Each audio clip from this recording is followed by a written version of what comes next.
Ayan mga kabunyog mga kababayan, ang ating pagkwentuhan ngayon, ah, itong reactions mga kabunyog ng kampo ni Sara Duterte, pati si Pulong nag-react na.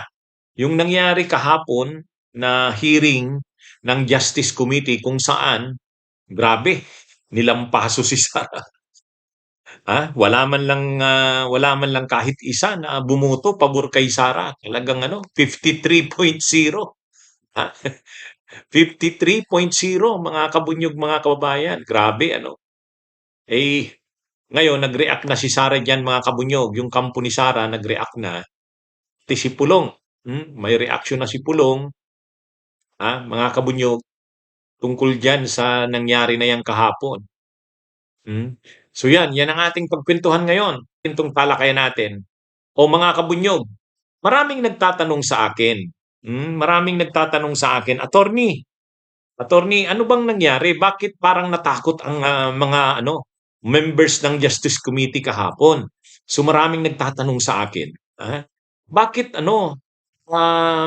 aanim lang yung bumoto para buksan yung ah, ang tanong nila, bakit daw aanim lang yung bumoto para buksan yung box kahapon? So maraming nagtatanong sa akin 'yan actually. Sabi nila, bakit attorney ah, parang natakot ang mga kongresista? Eh tuloy ngayon kinakantyawan ng mga DDS, kumakantyaw ang mga DDS, sabi nila, "Oh, akala ko ba ang tapang-tapang niyo? Akala ko ba ang tapang ninyo o bakit natakot kayong buksan?" Bakit daw natakot yung mga kongresista? Anim lang yung bumoto na buksan yung box ng ITRs eh. Ha? Kaya sabi ng mga DDS, takot daw yung mga kongresista, kinakantyawan yung mga kongresista. Sa totoo lang mga kabunyo, hindi ko nakikitang natakot ang mga kongresista. Mas ang nakikita ko pa, mas ang nakita ko pa mga kabunyog, ayaw na ng mga kongresista ng maraming distractions. Ayaw na nila. Dito mo rin makita na yung ating mga kongresista, matured na sila. Hindi sila yung hindi sila yung tipong bara-bara talaga. Magaling talagang mag-handle si Congresswoman Beatrix Luistro. Magaling. Kumbaga, ah, ano yan hindi sila nagpapadala sa emotion, hindi sila nagpapadala sa, kahit sa totoo lang, nakakapiko na ang kampo ni Sara Duterte. Una, hindi sila nirerespeto. Pangalawa, talagang ang pambabastos ng mga DDS, mga vloggers, mga trolls, sobra. Grabe ang bashing sa kanila. Ah, um, Tapos maliban pa diyan, talagang kaliwa't kanan ang kasong sinasampa sa kanila ng mga ng kampo ng mga Duterte. Halos halos kada linggo may petition sila sa Korte Suprema, nagpipetisyon si Torion, nagpipetisyon sila Vic Rodriguez, nagpipetisyon si Manscarpio, nagpipetisyon si Sara Duterte. Talagang matindi ang kanilang ang kanilang opensiba, at kasabay niyan, grabe ang mga bashing sa social media. Bastos ang mga DDS talaga. At nadagdag pa niyan, si Sara mismo, hindi nirerespeto ang kamera. So kung titingnan niyo yung ganyang sitwasyon, dapat sana yung mga kongresista magagalit na, Kumbaga mapipiko na yung mga kongresista. Katulad no, pinag-usapan yung tungkol sa pagbubukas ng box ng income tax returns, dapat sa sobrang galit nila, napipiko na sila kay Sara. Dapat pabubuksan na nila yon, magkasubukan na. Hindi. Hindi. Calculated talaga ang galaw ng mga kongresista. Sabi ni Congresswoman Beatrix Listro, hayaan na natin, wag na tayong pa-distract, kasi pag binuksan natin 'yan, magiging issue na naman. Hayaan na natin, doon na lang natin 'yan buksan sa Senado.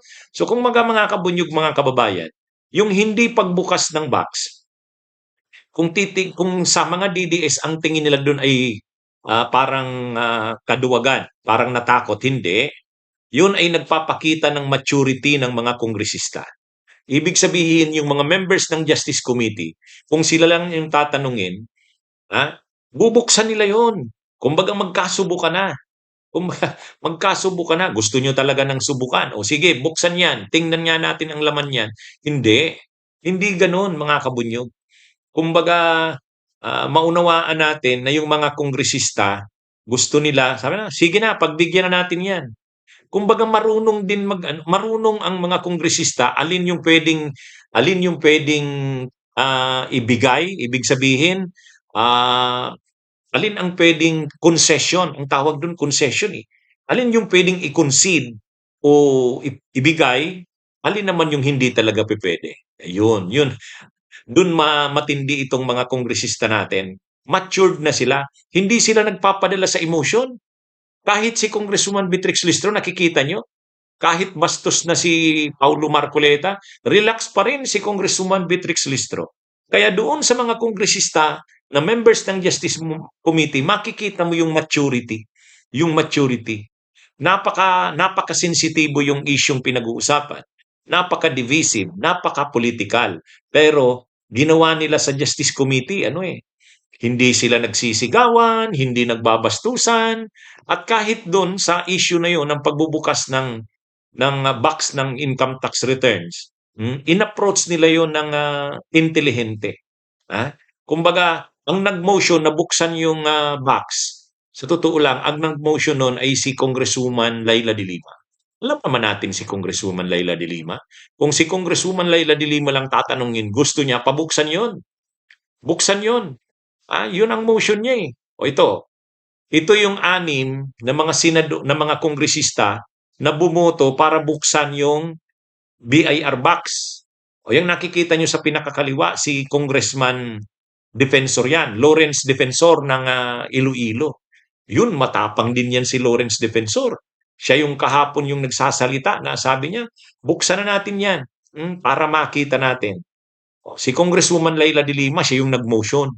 Si Congressman Jude Asedre, yan, bumoto rin siyang buksan yung BIR box. Yung tatlo, yung Makabayan Black, si Congressman Tinio, Congresswoman Sara Ilago, Congresswoman Renico ng Kabataan Party List, sila yung anim na bumoto. Ngayon, itong anim na to talagang matapang. Talagang gusto nila buksan na. Kaya lang yung karamihan kasi ng mga kongresista, ayaw na nila ng distractions eh. Ayaw na rin nila ng gulo na naman. Para sa kanila, sige, pagbigyan na natin yan.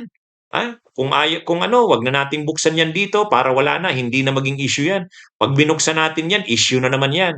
Doon na lang natin buksan sa Senado, pagbigyan natin. Ibig sabihin, marunong mag-concede, marunong magbigay.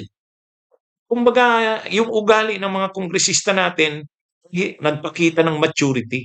Ito namang anim na mga kongresista na talagang nanindigan na dapat buksan na yung box, nung natalo sila, wala, okay lang. Okay lang. Sige, talo kami. Kumbaga, go tayo, go. Pero pagdating dun sa talagang may probable cause ba, nagkaisa sila, 53 against 0. Yun mga kabunyog. Kaya ako, yung mga DDS na nagsasabing, akala ko ba matapang kayo? Ba't hindi nyo binuksan? Ba't hindi nyo binuksan yung box? Ako, hindi ko tinitingnan yun na pagpapakita na hindi matapang yung mga kongresista. Matured lang yung mga kongresista natin. Mga kabunyog, matured. Nagpakita ng maturity. Parang willing sila na, sige, ano na muna natin yan, concede natin. Doon na natin buksan yan sa Senado. Pwede na yan. Huwag na nating i-insist yan. Kasi pag binuksan pa natin yan, another issue na naman yan. Laban na naman tayo sa Korte Suprema. Makakakuha na naman sila ng issue na ipetisyon sa Korte Suprema. Kumbaga, wala namang masyadong mawawala sa Kamara kung hindi yan buksan. Anyway, yun namang mga ebidensya tungkol sa sufficiency ng probable cause, sapat na. Kahit hindi nabuksan yon, pwedeng doon na lang yan sa Senado buksan. Yan mga kabunyog. Kaya ako, hindi ko nakikitang kahinaan yon. At ito namang anim na senador, ay na kongresista, hindi naman sila unreasonable. Sa katunayan, gusto talaga nila buksan, magkasubukan na. Pero nung natalo sila, kasi parang 38 yata yung bumoto, 38 tapos sa 6-0. So talo sila, pero okay, nirespeto nila. Walang samaan ng loob. Sige, Pero pagdating dun sa botohan kung may probable cause, 53-0. Nagkaisa lahat sila. Okay? So magaling talaga. Magaling si Congresswoman Beatrix Listro. Bunyog, bunyog, halikan na kasama ka. Bunyog, kapag buklod ay may pag-asa. Luzon, Visayas, Mindanao, isa ang pananaw. Sa bagong Pilipinas ang bunyog isisigaw. Bunyog,